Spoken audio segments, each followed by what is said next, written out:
स्वागत है आपका। इंडिया टीवी देख रहे हैं आप। आपके साथ मैं हूं प्राची पाराशर। दोपहर के 1 बज चुके हैं। वक्त हो गया है हमारे खास कार्यक्रम कहानी कुर्सी की का, जिसमें आज हम बात करेंगे महाराष्ट्र की। जी हां, चुनावी राज्यों में दूसरा सबसे बड़ा राज्य महाराष्ट्र, 288 विधानसभा सीटों के लिए जहां 10 दिन बाद मतदान होना है। रोज सियासी तस्वीर महाराष्ट्र की बदल रही है और फिलहाल महाराष्ट्र का पूरा चुनाव खुलकर हिंदू मुस्लिम वाली पिच पर लड़ा जा रहा है। कोशिश ये की जा रही है कि हिंदू वोट को भारतीय जनता पार्टी अपने झोले में डाल सके। लोकसभा चुनावों में हिंदू वोट में जो बंटवारा हुआ, जातियों में जिस तरीके से वोट बदले और उसका नुकसान महाराष्ट्र और यूपी में सबसे ज्यादा भारतीय जनता पार्टी को हुआ था, उस नुकसान की भरपाई बीजेपी इन चुनावों में करना चाहती है। तो दूसरी तरफ महायुति है जिसमें कांग्रेस भी शामिल है। पूरा का पूरा फोकस महायुति, महाविकास आघाड़ी का, माफ कीजिएगा, वो मुस्लिम वोटर्स को अपनी तरफ रिझाने में इस वक्त नजर आ रहा है। तरह तरह के वादे किए जा रहे हैं, तरह तरह के बयान दिए जा रहे हैं। बटेंगे तो कटेंगे का नारा एक तरफ बीजेपी ने गढ़ा, तो दूसरी तरफ इस नारे को डैमेज करने के लिए महाविकास आघाड़ी के तमाम नेता बीजेपी पर नफरत वाली राजनीति करने का आरोप लगा रहे हैं। लेकिन महाराष्ट्र में दरअसल हो क्या रहा है, या महाराष्ट्र में प्रो हिंदू और प्रो मुस्लिम वाली राजनीति कैसे की जा रही है, उसका ताजा उदाहरण आप ऐसे समझिए। अभी तक मौलानाओं की तरफ से महाविकास आघाड़ी को वोट देने के लिए फतवे जारी किए जा रहे थे। अब तो बाकायदा उलेमा बोर्ड ने यह दावा किया कि हमारी 17 मांगों को महाविकास आघाड़ी ने माना, नाना पटोले और शरद पवार ने माना, जिसके बाद उलेमा बोर्ड ने यह ऐलान कर दिया कि हमारा समर्थन महाविकास आघाड़ी को रहेगा। अब ये 17 मांगे महत्वपूर्ण क्यों हैं? क्योंकि इसमें सबसे बड़ी मांग जो उलेमा बोर्ड की तरफ से रखी गई वो थी मुसलमानों को 10% आरक्षण देने की, जिस पर सियासी बवाल मच गया। हालांकि इसमें और भी मांगे हैं, जैसे जो दंगों में शामिल मुस्लिम समुदाय के लोग हैं जिन पर आरोप है, जो जेल में बंद हैं, उनके केस वापस लिए जाए, उन्हें जेल से रिहा कराया जाए। जो नफरती बोलने वाले मौलाना जिन पर केस दर्ज हैं, उन्हें उन केस से फ्री किया जाए, केस से बरी किया जाए। ऐसी मांगे हैं जो उलेमा बोर्ड ने महाविकास आघाड़ी के सामने रखी है। दावा उलेमा बोर्ड ने किया, लेकिन जब इस मुद्दे पर सियासी घमासान शुरू हुआ, कांग्रेस को बीजेपी ने घेरना शुरू किया, गृह मंत्री अमित शाह ने कहना शुरू किया कि ये कांग्रेस आरक्षण विरोधी है, दलित और पिछड़ों के विरोधी है, क्योंकि दलित और पिछड़ों का आरक्षण छीनकर मुसलमानों को देने का वादा कांग्रेस ने किया है। इस पर अब कांग्रेस ने यू टर्न ले लिया है। कांग्रेस ने बाकायदा दावा किया है कि ऐसा कोई भी लेटर, कोई भी चिट्ठी उलेमा बोर्ड को कांग्रेस की तरफ से, नाना पटोले की तरफ से नहीं दी गई है। बाकायदा सोशल मीडिया प्लेटफॉर्म एक्स पर एक पोस्ट जारी किया है, एक लेटर जारी किया है कांग्रेस ने, और यह कहा है कि वो चिट्ठी वाली बात पूरी तरीके से फर्जी है। अब सबसे बड़ा सवाल यही है कि महाराष्ट्र का चुनाव कितनी बड़ी प्रयोगशाला बनने जा रहा है और इस चुनाव का सबसे बड़ा मुद्दा क्या है, इसी पर चर्चा करेंगे। लेकिन उससे पहले आइए आपको सुनवाते हैं गृह मंत्री अमित शाह ने कैसे अटैक किया इस मसले पर। उलेमाओं की कॉन्फ्रेंस ने, उलेमाओं की एक संस्था ने मांग की कि माइनॉरिटी को आरक्षण दिया जाए, और कांग्रेस के अध्यक्ष नाना पटोले जी ने इस मांग को स्वीकार करने का पत्र, एक्नॉलेजमेंट एक दिया है। मैं महाराष्ट्र की जनता को पूछना चाहता हूं, क्या कांग्रेस पार्टी के ये मंसूबे के साथ आप सहमत हैं क्या? एसटी, एससी, ओबीसी, दलितों का, आदिवासियों का और पिछड़ों का आरक्षण लेकर मुस्लिमों को देने के पक्ष में महाराष्ट्र की जनता है क्या? हमारा संविधान धर्म के आधार पर आरक्षण के पक्ष में नहीं।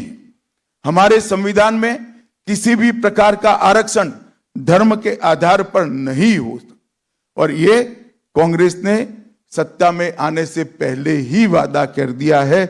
मैं महाराष्ट्र की जनता को आगाह करना चाहता हूं कि आपको इस बात को संज्ञान में रखना चाहिए।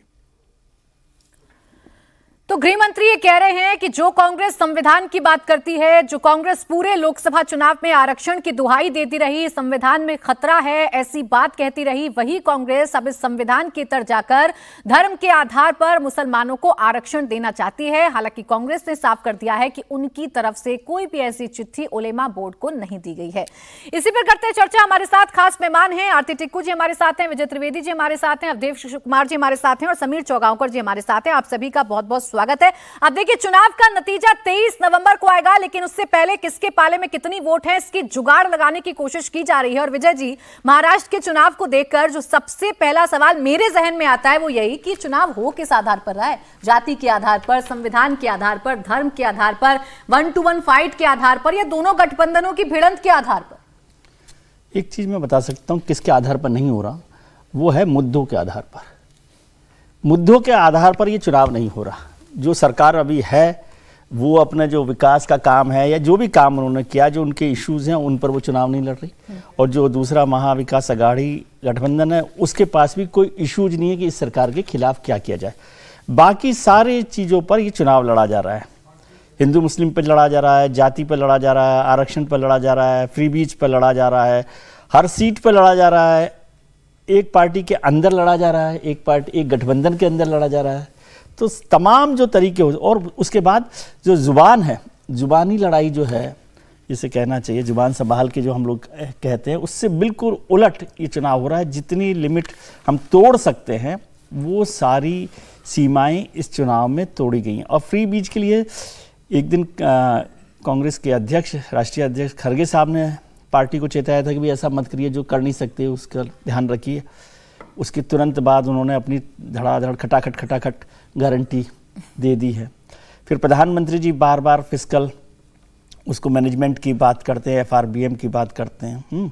लेकिन भारतीय जनता पार्टी ने तो आज ही संकल्प पत्र घोषित किया है, तो उसमें बहुत सारी घोषणाएं हैं जिनका प्रधानमंत्री जी से के निर्देश से कोई लेना देना नहीं, या उससे उलट कह सकते हो।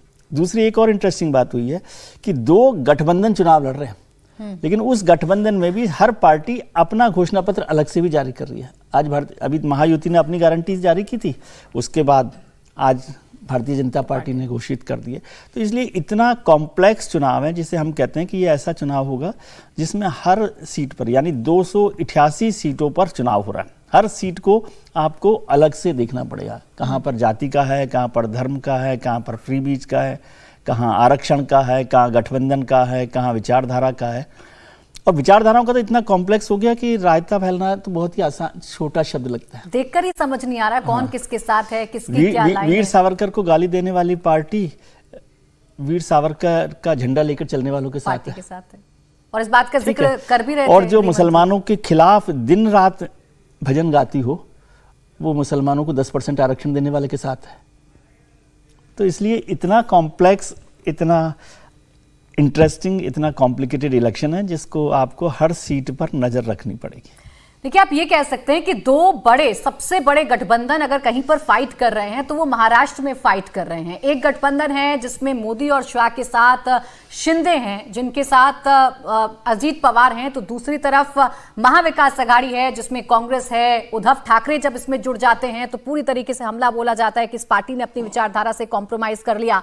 अभी ये जो ताजा उदाहरण सामने आया समीर जी, ये कंफ्यूजन हो कैसे गई? ये कंफ्यूजन हुई या इस कंफ्यूजन को जानबूझकर क्रिएट किया गया ताकि एक नैरेटिव तो चला जाए, कम से कम जिस वोट बैंक को एकजुट करने की कोशिश कांग्रेस कर रही है या महाविकास अघाड़ी कर रहा है, उन वोटर्स को मैसेज चला जाए कि आपको वोट किसको करना है। बाद में एक चिट्ठी जारी करके आपको सिर्फ यही कहना है कि हमने तो ऐसा कोई वादा किया नहीं है। देखिए, आज अमित शाह जी ने भारतीय जनता पार्टी का 25 बिंदुओं का एक संकल्प पत्र जारी किया है और तीसरी बार अमित शाह जी ने महाराष्ट्र को लेकर किया। देखिए, 2014 में अमित शाह राष्ट्रीय अध्यक्ष थे जब महाराष्ट्र की विधानसभा चुनाव हो रहे थे।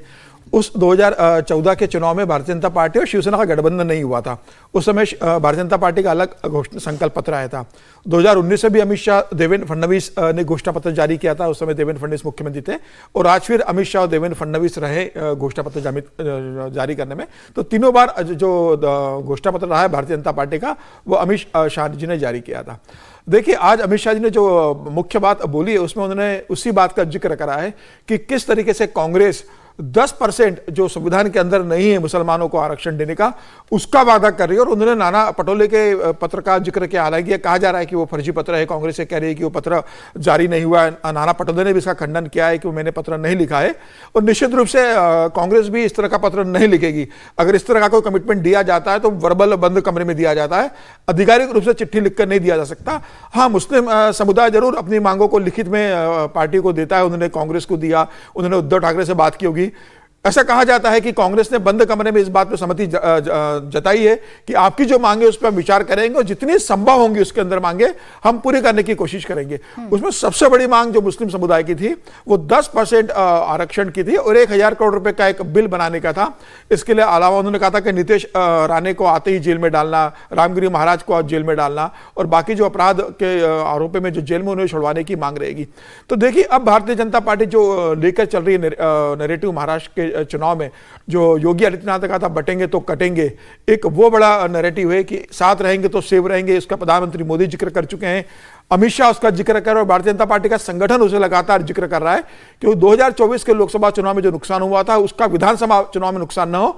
पार्टी इस बात का विशेष ध्यान रख रही है, लेकिन पार्टी यह भी सुनिश्चित करना चाहती है कि जिस तरीके से मुस्लिम समुदाय की जो बैठकें हो रही है, महाविकास अघाड़ी में एक मुश्त वोट करने की जो अपील की जा रही है, जिस तरीके आया था कि सचिन अहिर की बैठक हुई थी, सुनील प्रभु जो शिवसेना उद्धव ठाकरे बाला साहेब पार्टी के नेता है उनकी जो बैठकें हो रही है और जो मुस्लिम कम्युनिटी का वोट एक तरफा महाविकास अघाड़ी को पड़ा था और जिस मालेगांव मॉडल का जिक्र देवेंद्र फडणवीस लगातार करते रहे, वो फिर इस बात का जिक्र करें कि किस तरीके से वोट जिहाद महाराष्ट्र के अंदर हुआ था।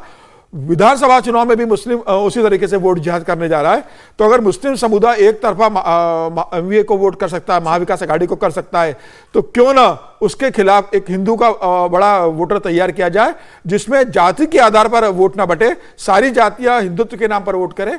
अमित शाह भी उसी बात का जिक्र कर चुके हैं, अभी योगी आदित्यनाथ ने अमरावती में उसका जिक्र किया, प्रधानमंत्री मोदी जिक्र कर चुके हैं। तो अब मुस्लिम का जो 10% आरक्षण की बात और मुस्लिम वोट जिस तरीके से पूरा इकट्ठा एमवीए के पक्ष में हो रहा है, उसके खिलाफ हिंदुओं को और जाति के आधार पर कैसे वोट इकट्ठा किया जाए, भारतीय जनता पार्टी और महायुति इसी कोशिश में है। प्रयोगशाला बनाने की कोशिश की जा रही है कि जो नुकसान हुआ लोकसभा चुनाव में वो नुकसान विधानसभा चुनाव में महाराष्ट्र में ना हो और इसीलिए तमाम कोशिशें की जा रही है। बयान आरती जी जो अभी गृह मंत्री दे रहे थे, यही बात बीजेपी ने लोकसभा चुनावों में भी समझाने की कोशिश की थी कि धर्म के आधार पर कांग्रेस आरक्षण दे देगी, SC ST OBC का आरक्षण कम करके उनसे छीनकर मुसलमानों को दे दिया जाएगा। ये सब कुछ बीजेपी ने बताने की कोशिश की थी, लेकिन उस वक्त ये मुद्दा चल नहीं पाया था। इस बार क्या ये मुद्दा चलेगा? क्या कांग्रेस का संविधान खतरे में वाला जो नैरेटिव है वो इन चुनावों में चलेगा या वो वन टाइम एपिसोड बनकर रह जाएगा? देखिए, हम बार बार ये जो आपने कहा कि महाराष्ट्र एक लेबोरेटरी की तरह है, एक एक्सपेरिमेंट किया जा रहा है, लेकिन ये एक्सपेरिमेंट सिर्फ महाराष्ट्र तक सीमित नहीं है। हम बहुत अरसे से देख रहे हैं कि भारत में लोग जो है वो कास्ट पे बढ़ते हैं, वो कम्युनिटी और रिलीजन पे बढ़ते हैं, और वही हम जो प्रयोग हो रहा है वो देख रहे हैं कि कोई, जैसे कि विजय जी ने भी कहा, कोई ये बात नहीं कर रहा है कि कितना विकास हुआ, कोई ये बात नहीं कर रहा है कि क्या इन्फ्लेशन का कोई इशू, अनएम्प्लॉयमेंट का इशू, कोई इसके बारे में बात नहीं कर रहा। बात हो रही है कि क्या तुष्टीकरण की राजनीति हो रही कि नहीं, और वो हो रही है, वो खुल के हो रही है। गृह मंत्री ने जो कहा, अगर मतलब अपना ही संविधान आप उठा के देखें तो हमारे सबसे बड़ा जो प्रिंसिपल है इक्वालिटी का है। हमारे प्रियम्बल में इतना बड़ा लिखा है कि हम सब बराबर है, लेकिन लगातार जब आप तुष्टीकरण की राजनीति, जो महाविकास अघाड़ी का जो प्रोग्राम है कि सारा मुस्लिम वोट बैंक को कंसोलिडेट करके वो एक तरफा हो जाए, और ये मत इसकी भूल मत कीजिए कि आपको लगता है कि महाविकास अघाड़ी OBCs को अपनी तरफ खींचने की कोशिश नहीं करेंगे, वो कास्ट में डिवाइड करने की कोशिश नहीं करेंगे। इनफैक्ट राज ठाकरे तो बोल ही रहे हैं, लगातार ही बोल रहे हैं कि शरद पवार की सबसे बड़ी एक्सपर्टीज ही कास्ट डिवीजन है महाराष्ट्र में, और वो मुझे लगता है कि हमें नज़रअंदाज नहीं करना चाहिए। महाविकास अघाड़ी ने जो यूपी में एक्सपेरिमेंट किया कि एक तो मुस्लिम वोट बैंक साथ में आया और ऊपर से जो है कास्ट के बेसिस पे लोगों ने वहां वोट दिए, तो क्या इतना कुछ बदलाव आया है कुछ महीनों में इस देश में कि अचानक से अब लोग जागरूक हो गए हैं और वो समझ रहे हैं कि नहीं, हमें इकट्ठा होना है हिंदुओं की तरह? क्योंकि देखिए, इस स्लोगन का भी अगर आप बात समझने की कोशिश करें कि बटेंगे तो कटेंगे, क्या ये सिर्फ हिंदुओं के लिए होना चाहिए? आपको नहीं लगता है कि ये पूरे देश के लिए होना चाहिए? क्या पूरे समुदाय को समझाने की ये जरूरत नहीं है कि हम देखिए हमारे खिलाफ बहुत सारी विदेशी ताकतें हैं। हम देख रहे हैं लगातार कि हमारे पाकिस्तान की तरफ से भी अटैक्स हो रहे हैं, हमारा LAC के साथ में चाइना के साथ इशू है, हम देख रहे हैं बांग्लादेश में क्या हुआ। हमारे लगातार जो एक्सटर्नल फ्रंट पे भी जो फोर्सेस है वो हमें अंदर से तोड़ने की कोशिश कर रहे हैं। लेकिन ये बात नहीं हो रही है बटेंगे तो कटेंगे में, ये बात हो रही है कि हिंदुओं को नहीं। फॉर्मूले में आप बात कर रही हैं कि हमें शरद पवार को भी इग्नोर नहीं करना चाहिए, हमें महाविकास आघाड़ी को इग्नोर नहीं करना चाहिए कि वो मुसलमानों के साथ साथ अपनी जातीय गोलबंदी भी जारी रखेंगे। लोकसभा चुनाव में सफल इसलिए हुए क्योंकि बीजेपी जो एग्रेसिवली हिंदुत्व की बात करती थी आरती जी, वो कहीं ना कहीं टोन डाउन हुई थी और इस बार बीजेपी ने फिर से वही पिच पकड़ी है। कोई भी मुद्दा हो उसमें प्रो हिंदुत्व की बात, एग्रेसिवली बोलने वाली बात, सब कुछ किया जा रहा है बीजेपी के नेताओं की तरफ से। तो क्या अब सफल हो पाएगा विपक्ष जातीय गोलबंदी? देखिए आप अगर देखें कि सेकेंड फेज के इलेक्शन के बाद, पार्लियामेंट्री इलेक्शंस की बात, तो प्राइम मिनिस्टर मोदी जी ने भी खुल के हिंदुत्व का जो पहले इनफैक्ट दूसरे फेज से पहले वो एक बहुत ही मॉडरेट लाइन लेकर चल रहे थे, और दूसरे फेज के बाद जब लगा कि लोग नहीं निकल रहे हैं तो उन्होंने हिंदुत्व का जो परचम है, उन्होंने हिंदुत्व की बात और हिंदू वोट बैंक की बात बहुत खुल के की, बहुत जोर शोर से की। लेकिन अंत में जो रिजल्ट आया वो ये साफ दिखाता है कि हिंदुत्व का की जो पॉलिटिक्स है ना, राम मंदिर बनाने के बाद फैजाबाद में क्या हुआ, आपने इतना कुछ कर लिया इस देश में, 370 हटाया, आपने राम मंदिर बनाया, आपने ऐसे जो भाषण दिए दूसरे फेज के बाद कि हिंदू महिलाओं के गहने चुराए जाएंगे, छीने जाएंगे, आखिरी वक्त में सारे नारे दिए गए थे बीजेपी की तरफ से। बिल्कुल, तो वो सब नहीं चला, वो पार्लियामेंट्री इलेक्शंस में नहीं चला। क्या इस देश की जो जनता है, जो वोटर है, पिछले चंद महीनों में बहुत जागरूक हो गए हैं? कुछ ऐसा हुआ है कि ये दोबारा से चलेगा? मुझे नहीं लगता। मुझे लगता है कि कहीं ना कहीं बीजेपी और कांग्रेस की जो लीडरशिप है वो डिसअपॉइंटिंग है, क्योंकि वो लोगों को ये नहीं समझा पा रहे। आरती जी कह रही हैं उससे तो एक ही बात समझ में आ रही है, एक ही सवाल जहन में आ रहा है अवधेश जी, और वो ये कि तमाम राजनीतिक दल ध्रुवीकरण पर डिपेंडेंट हैं, पोलराइजेशन पर डिपेंडेंट हैं। ये होगा इन चुनावों में कि नहीं होगा? होता हुआ नजर आ रहा है, चुनाव में बहुत कम वक्त बचा है। देखिए, पहली बात तो यह है कि पार्टियां ध्रुवीकरण पर पूरी तरह निर्भर नहीं है, मैं इससे सहमत नहीं हूं। चुनाव में मुद्दे सारे हैं, जो भी मुद्दे रहे हैं, चाहे रोजगार के हो, वहाँ सूखा का हो, पानी का मुद्दा हो, महिलाओं की सुरक्षा का मुद्दा हो, लेकिन जो मुद्दे होते हैं उसको टाल करके हम कहें कि ये मुद्दे है ही नहीं। अगर महाराष्ट्र के लोकसभा चुनाव में अगर वोट जिहाद हो रहा है, अगर मस्जिदों से बाकायदा फतवे जारी हो रहे हैं, इस मीटिंग में वही तो कहा जा रहा है कि हमने फतवे जारी किए चुनाव में, हम सब उलेमाओं ने, मुल्लाओं ने मिलकर के फतवे जारी किए, तो वीडियो देखा गया है। तो क्या ये चुनाव में विपक्ष जो जिस पार्टी को ये फतवा उसके विरुद्ध गया उसको नहीं उठाना चाहिए? क्या लोगों के बीच नहीं ले जाना चाहिए कि ये फतवे किस आधार पर हो रहे हैं? दूसरी बात की जो अभी पत्र की जो बात हो रही है, तो कांग्रेस ने अगर कांग्रेस ने कुछ कहा ही नहीं तो ये जो ऑल इंडिया उलेमा बोर्ड है उसने बयान कैसे दे दिया? पत्र उसने भी नहीं दिखाया है, लेकिन बयान कैसे दे दिया? और कांग्रेस के मुस्लिम आरक्षण देने का रिकॉर्ड है।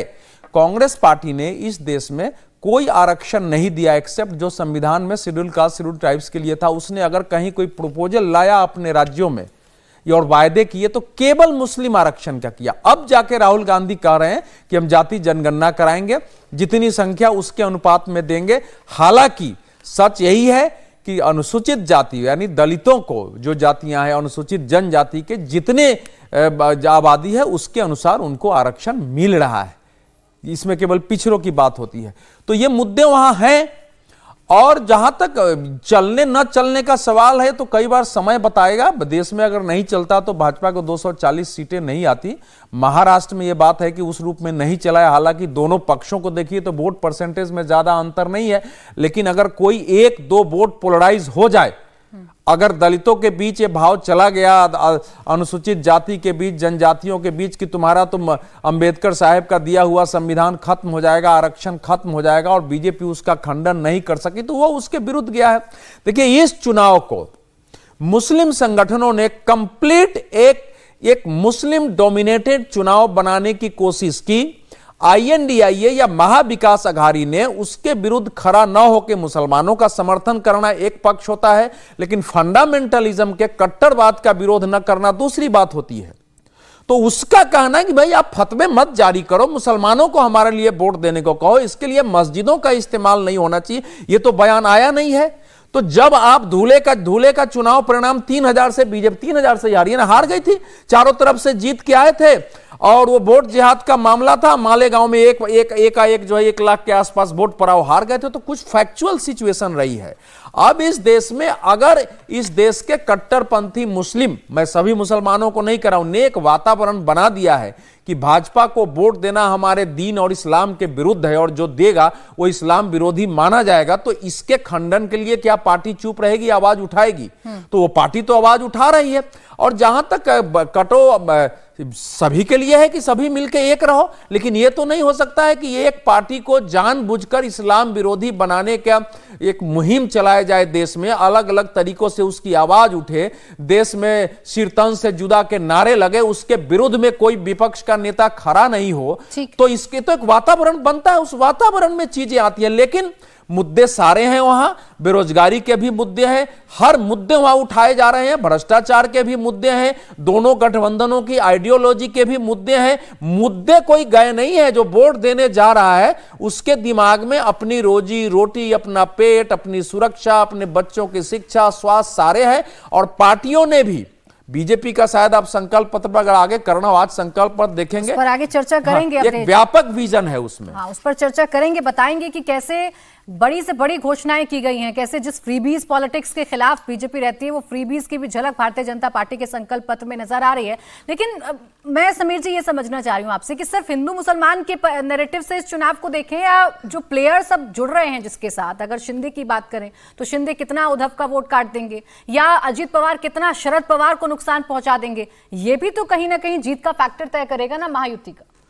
देखिए, इस बार महाराष्ट्र का ये पहला चुनाव होने वाला है कि इसके परिणाम के बाद ये तय करना मुश्किल होगा कि वोटिंग किस आधार पे हुआ है।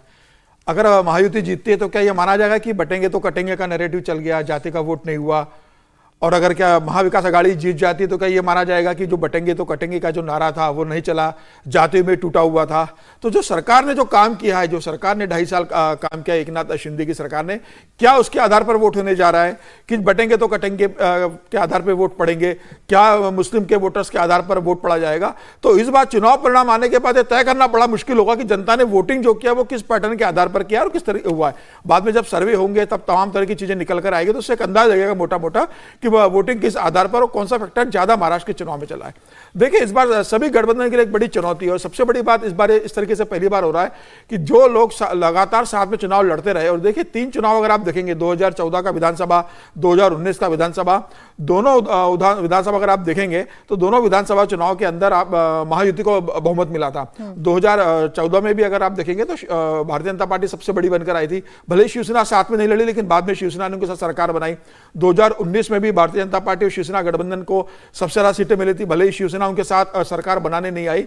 तो भारतीय जनता पार्टी एक बड़ा फैक्टर महाराष्ट्र के अंदर है, सबसे बड़ा दल भारतीय जनता पार्टी बनेगा।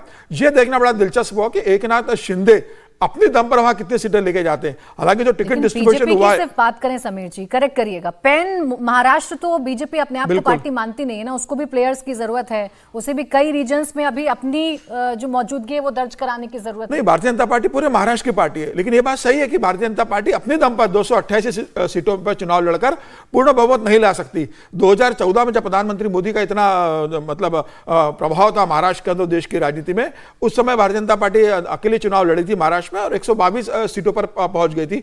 तब भी भारतीय जनता पार्टी पूर्ण बहुमत की सरकार नहीं बना पाई थी, लेकिन सबसे बड़ा दल और बहुमत के करीब पहुंच गई थी भारतीय जनता पार्टी। अब भारतीय जनता पार्टी इस बात को मानती है, और लोकसभा का जो चुनाव परिणाम आया है कि जब आप एकनाथ शिंदे और अजित पवार के साथ मिलकर चुनाव लड़ रहे हो और भारतीय जनता पार्टी 23 सीटों से अगर 9 सीटों पर आ जाती है, तो विधानसभा में किसी भी स्थिति में तय नहीं था कि भारतीय जनता पार्टी अपनी दम पर चुनाव लड़ेगी। यह तय था गठबंधन में जाएगी, और देवेंद्र फडणवीस ने इस बात को स्वीकार किया है कि महाराष्ट्र में हमें गठबंधन की जरूरत है, हम अपनी दम पर सरकार नहीं बना सकते।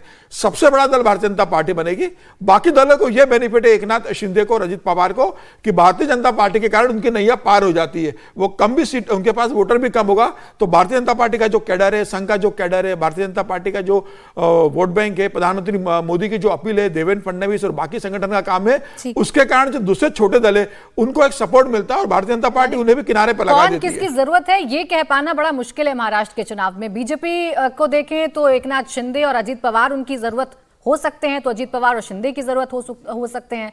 महाविकास अघाड़ी को एकजुट होना होगा, अपने वोट बैंक को एक साथ लाना होगा, ये उनकी जरूरत फिलहाल समझ में आ रहा है। लेकिन जो मुद्दा सबसे ज्यादा महाराष्ट्र के चुनावों में जिसकी चर्चा हो रही है, या एक शब्द जिसके इर्द गिर्द सियासी ताना बाना बुना जा रहा है, वो है वोट जिहाद का मुद्दा, जिस पर शुरुआत से ही देवेंद्र फडणवीस बड़े एग्रेसिवली बयान देते हैं। एक बार फिर वो ये कह रहे हैं कि वोट जिहाद तो हुआ लोकसभा चुनाव में, उस वक्त हम सोए रह गए,